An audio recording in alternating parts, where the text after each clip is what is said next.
Good afternoon, everyone, and thank you so much for joining us. My name is Roberta Maselli, and I am the Senior Director of Language and Education at the Center for Applied Linguistics.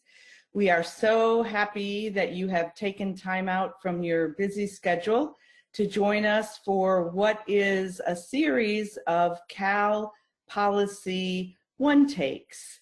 To refresh your memory, a couple of weeks ago, we did a Policy One Take on the K-12 assessment and accountability waivers.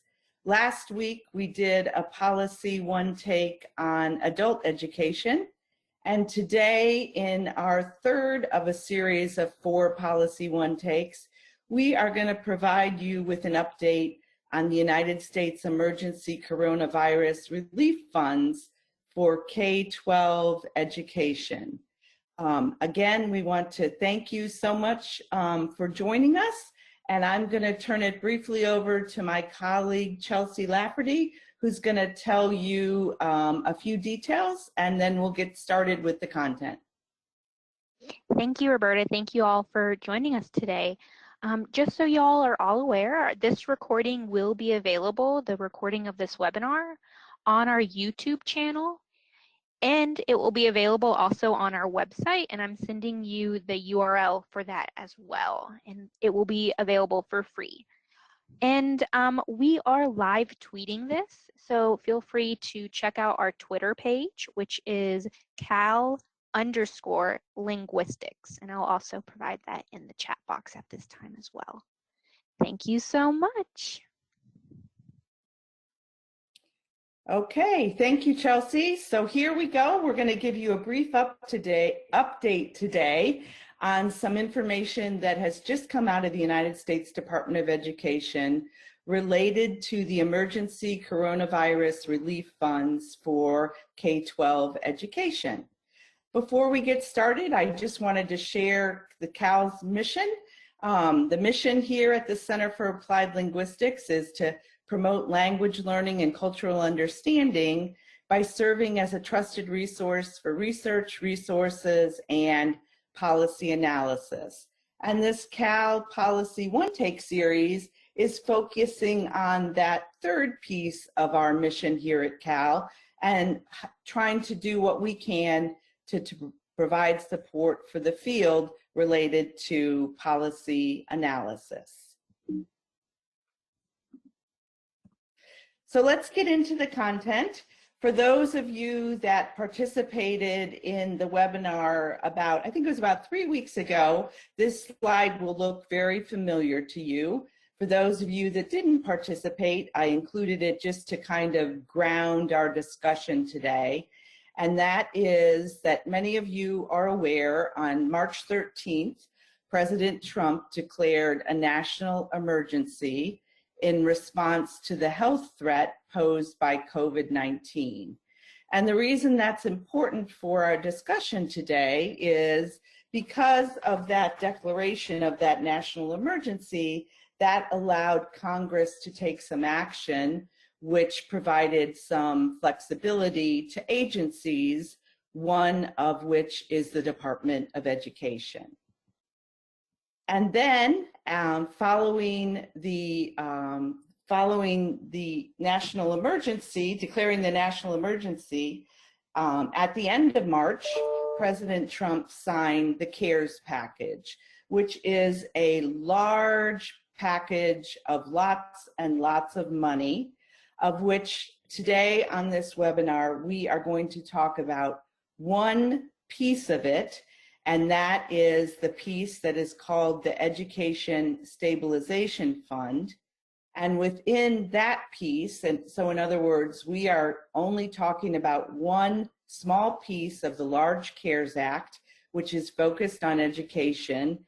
And within that large CARES Act, of the 4 separate funding streams that were created, today we are only talking about one of them. And that is the Elementary and Secondary School Emergency Relief Fund. This is funding specifically for K-12 education that is being is being distributed from the United States Department of Education directly to states, and then states will be distributing that funding directly to their school districts. So there were 4 grant programs for education created under this act. And again, today, during this discussion, we will be talking only about one, which is the Elementary and Secondary School Emergency Relief Fund. So in this fund, which the Department of Education, it has now developed an acronym, which they are referring to as ESSER.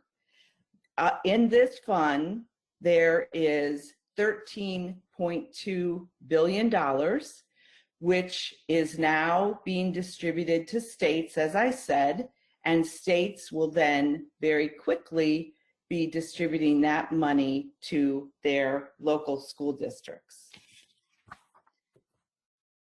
Here we have Secretary DeVos. So very soon after the CARES Act was signed, Secretary DeVos announced this funding stream, the ESSER funding stream, and the sole purpose of it is to support continued learning for K-12 students whose education has been disrupted by COVID-19.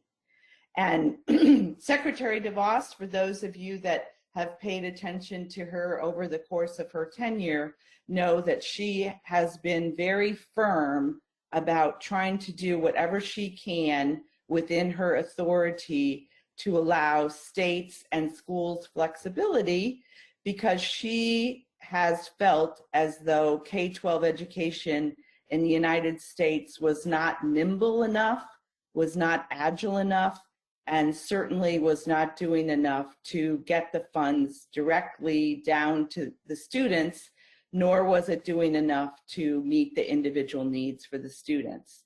So she used her authority under this act to allow states to have the utmost flexibility she possibly could to help states respond to the disruption that has been created for public education due to the coronavirus. So big picture, again, Secretary DeVos is saying this is this is a crisis. This is a serious situation. States are facing enormous challenges, as our parents, as our students, as our teachers. But she's saying, let's take this time to rethink education and get creative and try to figure out how we can use this crisis as an opportunity to meet individual student needs. So big picture, the department has given states a lot of flexibility with using these funds. Again, a friendly reminder that the funds have to be used in order to respond to any type of challenges that states and school districts are facing related to the coronavirus. They have to be used for immediate needs. And some examples of those immediate needs are the tools and resources for distance education, ensuring student health and safety, and also developing and implementing plans for the next school year, recognizing that the majority of public education K-12 schools right now are working very hard to try to provide some type of distance learning for their students, whether it's synchronous or asynchronous. And therefore, given the fact that right now schools had to very quickly adjust to delivering their whole program of instruction to a virtual online platform, when schools eventually return to being on site, the feds are recognizing that there will absolutely need to be some planning done to make a smooth transition. So basically, local leaders are very empowered how they use these funds. Again, they have to be able to tie it to a challenge faced within their school division or within their state due to the coronavirus. And of course, they also have to make sure that it complies with the general federal education laws. Congress did put some safeguards in place. This slide talks about how this money is going to be allocated to states and to local school districts. Congress has dictated that states have to allocate 90% of the ESSER funds to local school districts. They may choose to retain 10% of the funds at the SEA level, but again, if they choose to retain those funds at the SEA level, they can only be used to meet needs related to any type of challenges they're facing related to the coronavirus. And one additional safeguard that has been put into place is that SEAs only have 1 year to use the funds. And if the states, the SEAs, do not use the funds within that year period, they will be returned to the United States Department of Education, and the funds will be reallocated to states. So those are just a couple of the safeguards to make sure that the majority of money gets down to the school level. The next slide is going to talk about the funding formula. Those of you on the line are probably wondering, well, under what terms are these funds going to be allocated? States have to use the FY19 Title I funding proportions, and the United States Department of Education also is required to use the FY19 Title I funding proportions to distribute the money to the states. So how are the funds being distributed? How are they being determined? How are they being broken down? They're being broken down both by the feds and by the states by using the FY19 Title I formula. Just to give you an idea of what that looks like, up at the top, where the arrow is, that is a link, a direct link to the United States Department of Education state allocation tables, where if you click on it, you have the opportunity to see exactly how much each state will receive. And here, I certainly am not showing any favoritism here on this slide to any states, but I just picked a snapshot, an example of 4 states in the District of Columbia, just to give you an idea of what their total amount is, and then what that 90% LEA distribution looks like. So this is the actual amounts that the United States Department of Education will be distributing to states after they complete some paperwork, which we're going to get into in a minute. And if your state is not here and you want to see how much your state is receiving, you can click on that link at the top of the page, and that will take you directly to the allocation tables. Now, I took a risk with this next slide, and what I did is I'm just showing you a state example of what the FY19 Title I allocations look like in Virginia. Again, these are not the ESSER funds. Virginia has not released anything to indicate what that funding distribution will look like from the ESSER funds. But I wanted to give you an idea of what the Virginia FY19 Title I allocations look like, so you could get some sense of big picture idea how the proportions would be divided. Again, I'm certainly not showing you all 132 school divisions in Virginia. I've just picked a smattering, again, to show you what the range will look like proportionally. And again, these are not the ESSER funding amounts, but this is just to show you what the proportion of ESSER funds for one state would look like. Okay, how do states apply for these funds? For those of you that participated in the accountability and assessment waiver webinar, you know that the Department of Education initiated a streamlined process for the states to apply for those waivers, and the Department of Education has done a very similar streamlined process for states to apply for these funds. So what states have to do is they have to submit a form that the Department of Education has created. If you click on the word certification and agreement form, that will take you directly to what that form will look like. And Secretary DeVos it has been very firm on all of her calls with all of her stakeholders, as well as the letters that she sent out to chief state school officers, saying that she is trying to do everything she can to cut down on the bureaucracy. And so the Department of Education in that letter has committed to processing the form within 3 business days. For any of you that have had any experience working with getting anything approved with the federal government, you know that this is a very, very rigorous, tight timeline for Ed to turn something around. So that, I think, signals to us how very committed the Secretary is to getting these funds to the schools as quickly as possible. So as I mentioned, what is the process for applying? Ed has provided a template for states to use, and the template does not have the same content as the template that states use to apply for the assessment and accountability waivers, but it certainly has the same format.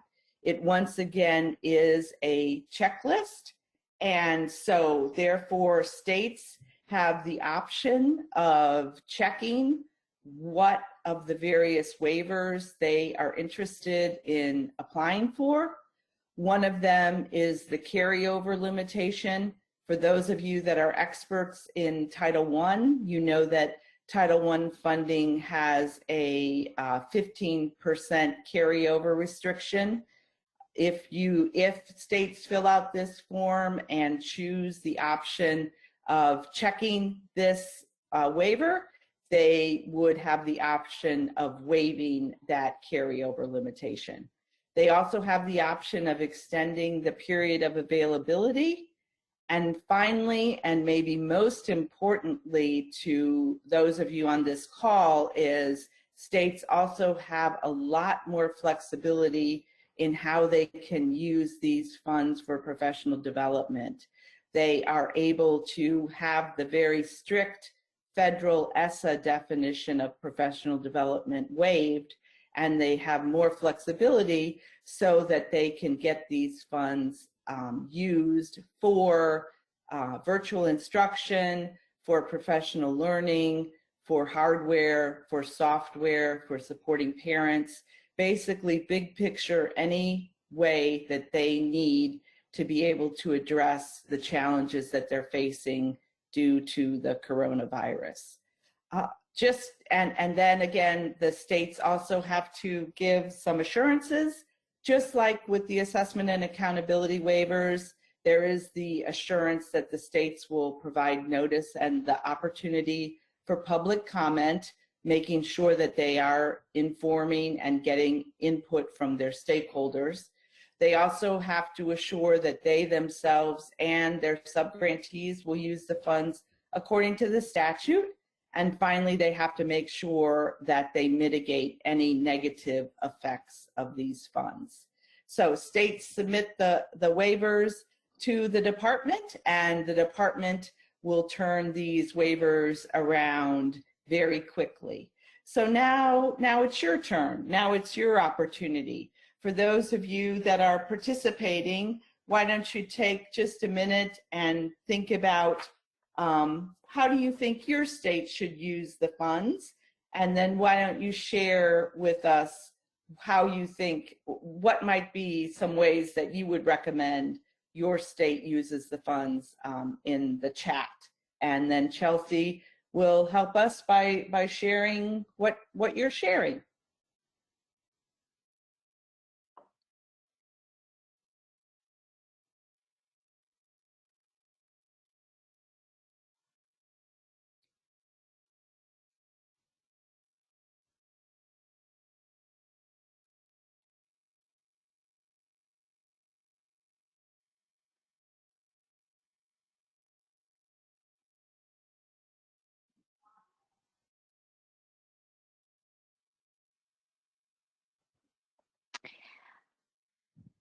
Well, everyone, what do you think? How do you think your state should use the funds? On a personal level, I live in Maryland, and I think the school should definitely use it first and foremost for the students. Fair enough. Well, I can go to the next slide, Ooh. which is We I do had have the one. oh great. We have, Go ahead. Go we're ahead. now getting a few. One person has said to address educational inequalities. Can't agree more with that. I definitely agree with that one. Another individual is saying, I think that there needs to be, it needs to be used to help students to have access to internet, broadband, technology. We have another,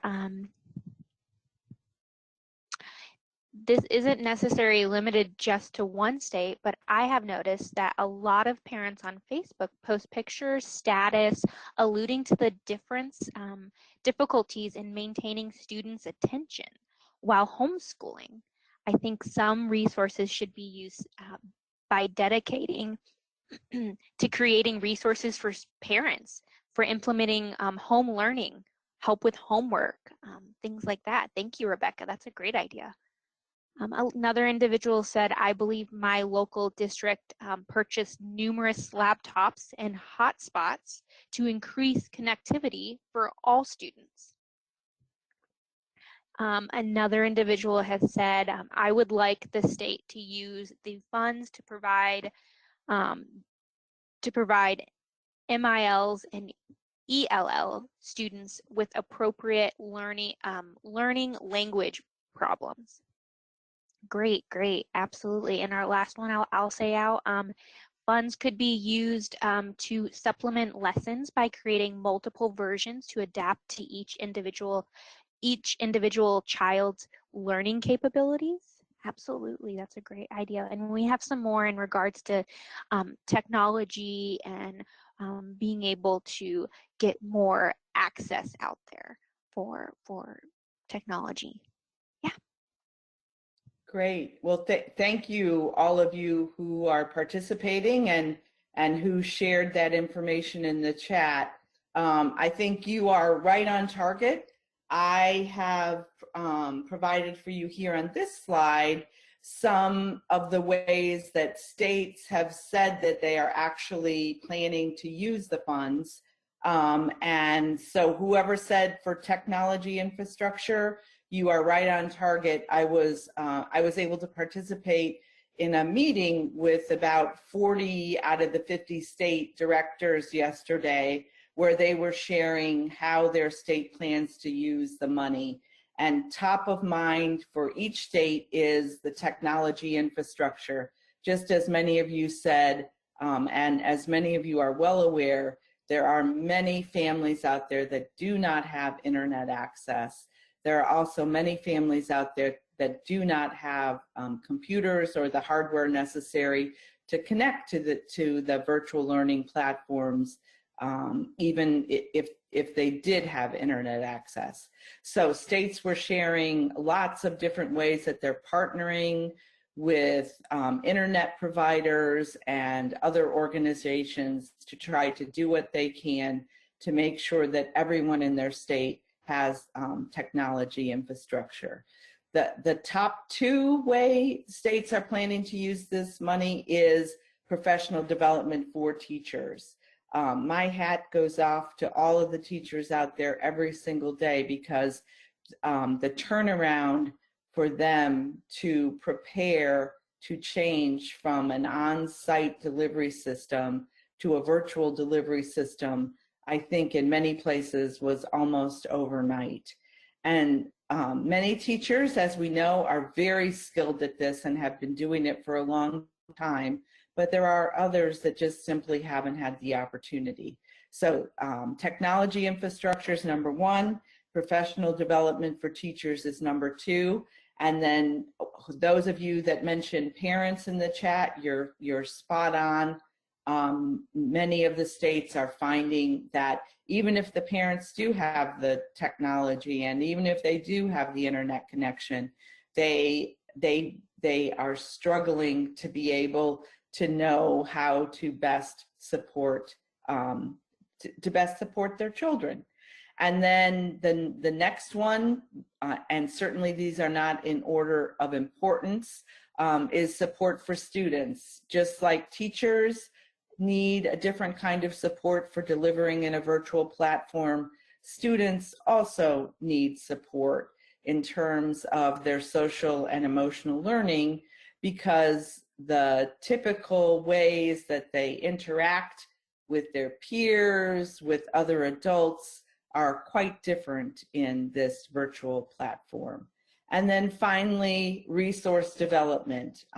Again, even if states and local school districts have the technology and have the hardware, if the resources aren't out there, it is a real challenge. So everyone who answered in the chat were spot on. Exactly the ways that you were mentioning that you believe your state should use the fund are the ways that about 40 of the 50 states yesterday indicated that they were going to use the funds. And so now, thinking ahead, getting us a little bit ready for next week's Policy One Take, where we're going to be talking about virtual learning. What are some of the benefits? Let's approach this from the glass half full approach. What are some of the benefits of moving to a virtual online platform for students, for teachers, for parents, guardians, and for, fill in the blank if there's some other way that you think that moving to a virtual online platform has a benefit. Please let us know what that is. And again, we'll pause and encourage you to respond via the chat.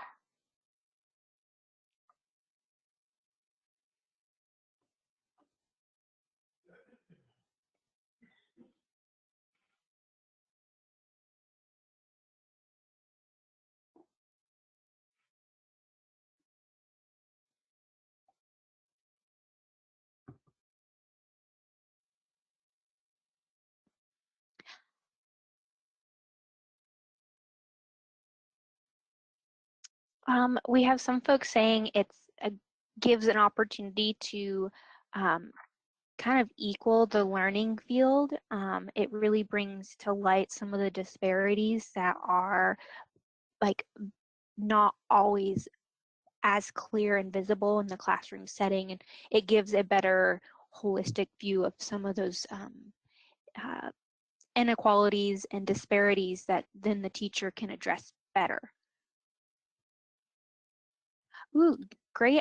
Yeah, this one's wonderful. Thank you, Francine. A great opportunity for student-centered project-based learning, especially in the home. Great idea. Joseph says benefits to all groups is to get people more knowledge of what type of technology is out there. It could also lend to how people might prefer using technology and how potential self-taught can be used. Annie says that some English learners may be shy to participate in a whole group in a classroom, but more willing to use online platforms to interact, especially if they have translation tools available. Absolutely, great idea. Caroline says, as skills increase, could allow for pacing for different learners. You could use Flipgrid, I assume, flip the classroom.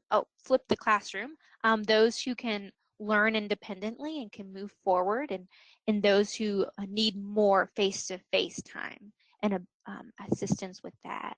Oh, as a parent, I'm seeing more of my children interacting with learning than I have before. And they see it definitely as an ability to really get out of what's going on around them and really dive deeper into their learning. Change from the traditional brick and mortar building to an alternative learning environment.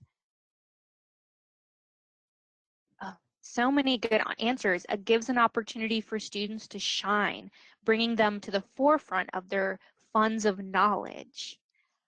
Yes, it definitely has a strengths-based approach with being able to really see students' strengths and um, really tap into that.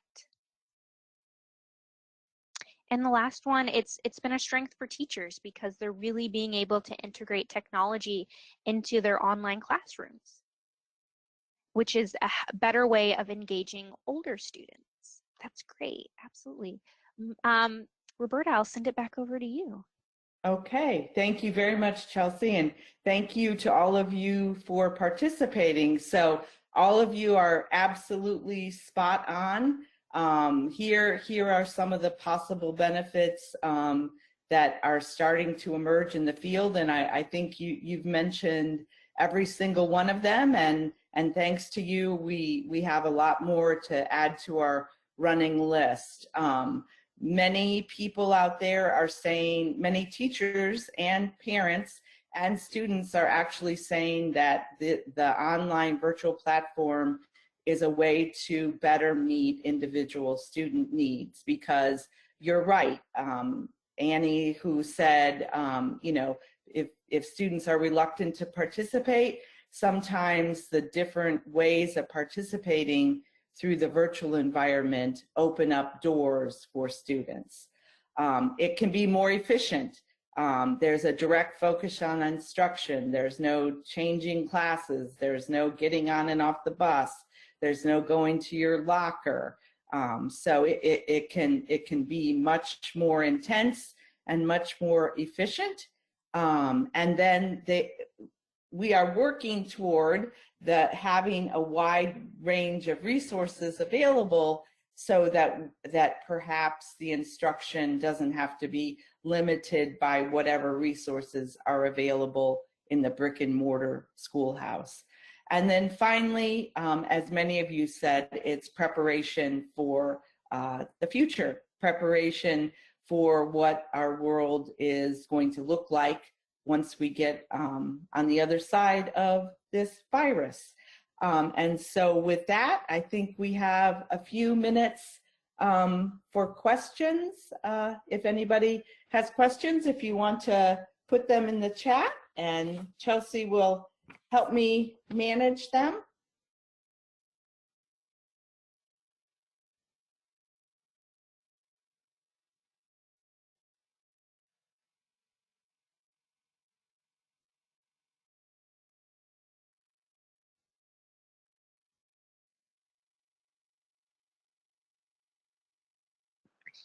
Yes, we had a really great question from Joseph. Joseph was asking, is this act geared more towards formal students, i.e. Department of Education schools, or towards community-based organizations that provide education outside of or in addition to that formal Department of Ed schools?